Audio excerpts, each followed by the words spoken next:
আসসালামু আলাইকুম। তো বন্ধুরা, আমরা কিন্তু এর আগের ভিডিওতে দেখেছি কী করে একটি ওয়ার্কআপস অ্যাকাউন্ট খুলে ইনকাম করতে হয়। তো আজকে দেখাবো কী করে অ্যাকাউন্টে ভেরিফাই করতে হবে। অ্যাকাউন্টে ভেরিফাই না করতে পারলে কিন্তু আপনি কাজ এবং টাকা উইথড্র করতে পারবেন না। তার জন্য আপনার যেটা করতে হবে, এখান থেকে যে থ্রি ডট আইকন, এখান থেকে থ্রি ডট আইকন চলে আসবেন। তো আমি এখান থেকে থ্রি ডট আইকন চলে আসবো। তো থ্রি ডট আসার পর এখানে দেখতে পাচ্ছেন ভেরিফাই নামে একটা অপশন আছে। এখান থেকে আপনি এই অপশনটা চলে যাবেন। তো এই অপশনটা আসার পর কিন্তু এরকম একটা ইন্টারফেস নিয়ে আসবে আপনাদের। তো প্রথম আপনাদের কিন্তু এরকম একটা ইন্টারভিউ নিয়ে যাবে। তবে এখানে কিন্তু আপনি দেখতে পাচ্ছেন কিন্তু $2 খরচ করে কিন্তু আপনি মানে মানে ইনস্ট্যান্ট ভেরিফাই, অর্থাৎ খুব দ্রুতভাবে ভেরিফাই করতে পারবেন। এখানে দেখতে পাচ্ছেন কিন্তু তার জন্য কিন্তু আপনাকে $2 খরচ করতে হবে। তো আমরা যেহেতু ফ্রিতে ব্যবহার করবো, সে মানে ফ্রিতে ভেরিফাই করতে পারবো, সেই জন্য কী করতে হবে সেটা দেখাবো। তো যদি টাকা দিয়ে ভেরিফাই করতে চান $2 দিয়ে, তাহলে এখান থেকে আপনারা এই যে আর্নিং নামে এই যে আর্নিং ব্যালেন্স নামে যে অপশনটা আছে, এখান থেকে এই অপশনটা দিয়ে দেবেন। তো আপনি এখান থেকে আর্নিং ব্যালেন্স বা ডিপোজিট ব্যালেন্স দিয়ে একটা দিয়ে করে নেবেন। তো এখান থেকে আপনার যেটা করতে হবে, তো এখান থেকে যেহেতু আপনার অ্যাকাউন্ট ভেরিফাই করে না, তার মানে তো আপনি আর্নিং ব্যালেন্স পাবেন না। তাহলে এখান থেকে আপনার যেটা করতে হবে, ডিপোজিট করে তারপরে কিন্তু আপনার কিন্তু অ্যাকাউন্টে $2 ডিপোজিট করে তারপরে কিন্তু করতে হবে, আপনার অ্যাকাউন্টে ভেরিফাই করতে হবে। এটা ছিল খুব দ্রুত ভেরিফাই করার জন্য। তো যেহেতু আমরা দ্রুত মানে আমাদের একটু দেরি হলে সমস্যা না, আমরা ফ্রিতে করবো সেই জন্য, কারণ $2 মানে কিন্তু প্রায় 240 টাকার মতো। তো আমরা যেটা করবো, এখান থেকে চলে আসবো একটু নিচে আসার পর এখানে দেখতে পাচ্ছেন কিন্তু এই দেখেন এখান থেকে মানে ওটা আপনি ডিপোজিট অপশনটা দেওয়ার পর তারপর সেই ইনস্ট্যান্ট ভেরিফাই দিলে কিন্তু ওটা ইনস্ট্যান্ট ভেরিফাই হয়ে যাবে। তো এখন যদি ফ্রিতে করবো, তাই জন্য করবো ম্যানুয়াল অ্যাকাউন্ট। তো এখানে দেখতে পাচ্ছেন identity card, full name, card card number, এইগুলো দিতে হবে কিন্তু। তো তার জন্য যেটা করতে হবে, আপনার এখান থেকে এই যে দেখতে পাচ্ছেন কিন্তু এই আইডি কার্ড নামে যে অপশনটা, এখান থেকে এই অপশনটা দিয়ে দেবেন। তো এই অপশনটা টাচ করার পর দেখবেন কিন্তু আপনাদের সামনে এরকম একটা ইন্টারফেস হবে। এখানে কিন্তু আইডেন্টি কার্ড দিয়ে আইডি কার্ড দিয়ে ভেরিফাই করতে পারবেন, পাসপোর্ট দিয়ে ভেরিফাই করতে পারবেন, ড্রাইভিং লাইসেন্স দিয়ে করতে পারবেন, বার্থ সার্টিফিকেট অর্থাৎ আপনার জন্ম নিবন্ধন দিয়ে আপনি করতে পারবেন। তো আপনি যেটা দিয়ে করবেন সেটা আপনি এখান থেকে দেবেন। তো আমি যেহেতু আজকে আইডি কার্ড দিয়ে দেখাবো, সেদিন আইডি কার্ডে চলে যাবো। তো আইডি কার্ড আসার পর এখানে দেখতে পাচ্ছেন কিন্তু এখানে আইডি কার্ড সিলেক্ট করে তারপর কিন্তু এখানে দেখবেন কিন্তু আইডি কার্ড সিলেক্ট হয়ে যাবে। তারপর এখানে ফুল নেম দিতে হবে। আর আইডি কার্ডে যে নামটা লেখা আছে, এটা সঠিক নামটা, সঠিক বানানটা এখানে দিয়ে দেবেন। অবশ্যই বড় হাতের, প্রত্যেকটা অক্ষর দেবেন বড় হাতের। আর আসলে আইডি কার্ডের যে নাম্বারটা, সেই নাম্বারটা এখানে দিয়ে দেবেন।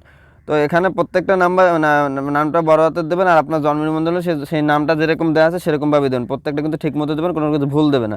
তারপর আপনার আইডি কার্ড, এখানে আইডি কার্ড হলে আইডি কার্ডের নাম্বার দেবেন। আর যদি জন্ম নিবন্ধন দেন, তাহলে জন্ম নিবন্ধন কার্ডের নাম্বার দেবেন। তো তারপর এখান থেকে যেটা করতে হবে, এখান থেকে সেরকম দুটো ইমেজ দিতে হবে, দুটো ছবি দিতে হবে। দুটো ছবি এসেছিলো, এক হচ্ছিলো কার্ড ফন্ট ইমেজ, অর্থাৎ আপনার কিন্তু আপনার এনআইডি কার্ডের সামনের পাশ দিতে হবে এখানে।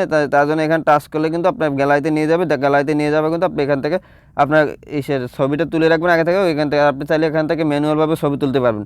তো এখান থেকে আপনি যেটা করবেন, এখানে আপনার যে ছবিটা, সেই ছবিটা দিয়ে দেবেন আপনার এনআইডি কার্ডের ফ্রন্ট পার্ট।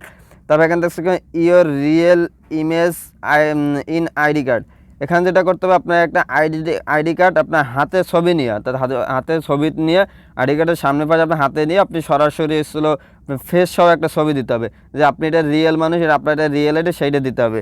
তা নাহলে কিন্তু এটা কিন্তু হবে না। তো তারপর এখান থেকে যেটা করতে হবে, এই যে সাবমিট নামে যে অপশনটাকে, সেখান থেকে সাবমিট দিয়ে দিলে আপনার অ্যাকাউন্টটা ক্রিয়েট করা হয়, অর্থাৎ ভেরিফাই করা হয়ে যাবে। তো বন্ধুরা, এরকমভাবেই কিন্তু আপনি ভেরিফাই করতে পারেন। আর এই সাইডে যে টাকা দেয়, তার পরিমাণ আমি আগের ভিডিওতে দেখাচ্ছি, আমি এই ভিডিওতে দেখাবো আপনাদের। তো এই সাইডে যে টাকা দেয়, তার জন্য আমি আমাদের প্রোফাইল আইকনটা চলে আসবো। প্রোফাইল আইকনটা আসবে, এখানে দেখতে পাচ্ছেন কিন্তু এই মাই প্রোফাইল নাম অপশনটা, এখান থেকে এই অপশনটা চলে যাবো। তো এই অপশনটা আসার পরে এখানে দেখতে পাচ্ছেন কিন্তু আমি কিন্তু অলরেডি এখানে কিন্তু পেমেন্ট দিয়েছি অলরেডি, কিন্তু 47.262 ডলার কিন্তু উঠানো হয়ে গেছে, অর্থাৎ 47 কিন্তু উঠানো হয়ে গেছে এখন পর্যন্ত। তো আমার কিন্তু অলরেডি কিন্তু এখনও কিন্তু পেন্ডিং আছে 72টা কাজ কিন্তু পেন্ডিং আছে। আমি অলরেডি 1551টা কাজ করছি, সাবমিট হয়েছে কিন্তু 1445টা। আর এটা নিয়ে সম্পূর্ণ একটা ভিডিও আসবে, সেটা আপনি দেখাবার। এটা কিন্তু অলরেডি কিন্তু আমার অ্যাকাউন্ট কিন্তু 4.7 মতো আছে, অর্থাৎ $4 প্রায় $4.5 প্রায় $5 মতো আছে। তো এখান থেকে কিন্তু আমার কিন্তু অলরেডি 500 টাকার মতো প্রায় অ্যাকাউন্ট আছে। তো আর যারা অ্যাকাউন্টটা খুলতে হয় সেটা জানে না, সে বিষয় নিয়ে আমার আগের ভিডিওটা দেখে আসতে পারেন, বা আমি এই ভিডিওর ডিসক্রিপশনে সেই ভিডিওর লিঙ্কটা দিয়ে দেবো, আপনি চাইলে কিন্তু সেটাও দেখে আসতে পারেন। তো আশা করি বুঝতে পারছেন। আর এর পরের যে ভিডিওটা নিয়ে আসবে, কী করে আপনি মানে টাকাটা ইনকাম করতে হয়, কী করে আপনি কাজগুলো করতে হয়, সেগুলো নিয়ে ভিডিওটা আসবে। তো অতএব সবগুলো কাজগুলো মনোযোগ সহকারে দেখবেন না, কারণ আমরা স্টেপ বাই স্টেপ দেখতেছি, তো দেখাচ্ছি। কারণ একসাথে করতে গেলে ভিডিওগুলো অনেক বড় হয়ে যাবে, যার কারণে আমরা ধাপে ধাপে করতেছি। আর এটা A to Z নিয়েও একটা ভিডিও আসবে, টোটাল সেগুলো নয়, পরে ধাপে ধাপে অনুযায়ী ভিডিওটা আসবে। তো আশা করি বুঝতে পারছেন। আর যারা অ্যাকাউন্ট খুলতে পারেন না, তারা ডিসক্রিপশন থেকে চেক করে নিয়ে সেখান থেকে লিঙ্ক থাকবে, ওখান থেকে আপনি চাইলে ভিডিওটা দেখে অ্যাকাউন্টে খুলতে পারেন। তো আশা করি বুঝতে পারছেন। ভালো থাকবেন, সুস্থ থাকবেন। আল্লাহ হাফিজ, আসসালামু আলাইকুম।